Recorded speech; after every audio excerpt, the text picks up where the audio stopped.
All right, guys. So I was kind of late with the last chapter, but we're gonna go ahead and do chapter 241, and this is a pretty quick one. It just goes into the backstory of Takaba. I'm not too huge on the comedy aspects of this chapter and the past few chapters, but we're gonna go ahead and take a look at it. So, all right, it's Takaba going back, looking at his friend, um, and he's talking to his partner right here and kind of getting into his duo of I guess comedians. Now his partner has an issue where he's just not that into being a comedian, and Taka was kind of freaking out on him, telling him, "Hey, I've been covering for you. You go and drink, you go backstage and kind of just hang out. You don't laugh at other types of comedy acts, and essentially they're like frowned upon by other comedians." So, and he kind of is just into what's going on and saying, "Hey, man, this kind of seems like a fleeting effort. Everybody else is doing their own thing, and I have my own priorities, basically."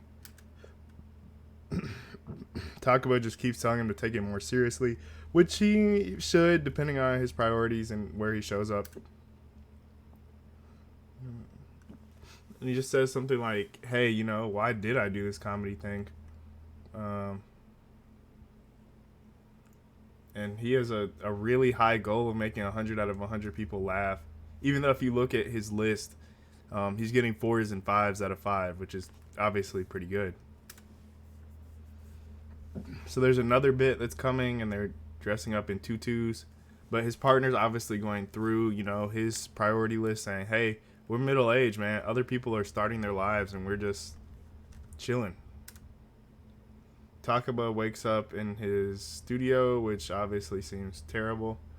But he's doing his best and trying to make this comedy thing go. So, this is why I'm a comedian. Kind of reaffirming why he's here. Like, what is he trying to do?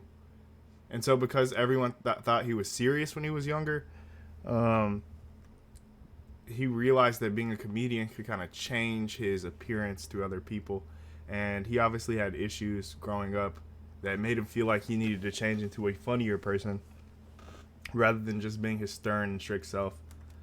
Um, but he just goes into not being able to do duo or more than one person comedy. Um,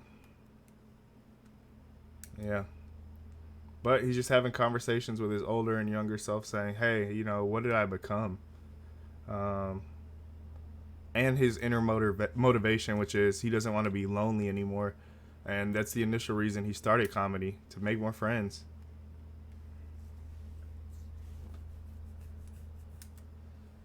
And it's really just a conversation he's having with his fundamental motivation, saying, "Why did I do this? What's going on?" And having like a midlife crisis, which I'm sure a non-successful comedian, in the middle of their life would do. And eventually, he kind of protected himself by getting out of the way of very serious investment into comedy, and he's just bowing himself and apologizing. Um, yeah, so his goal here is to make Kenjaku laugh. And yeah, that's when the comedy battle starts. So this chapter was all right, but not a main staple for JJK, right? The comedy. This isn't why people come to see JJK. Long story short, so hey, it was an all right chapter. I'm gonna review the next one pretty soon, so you guys stay tuned.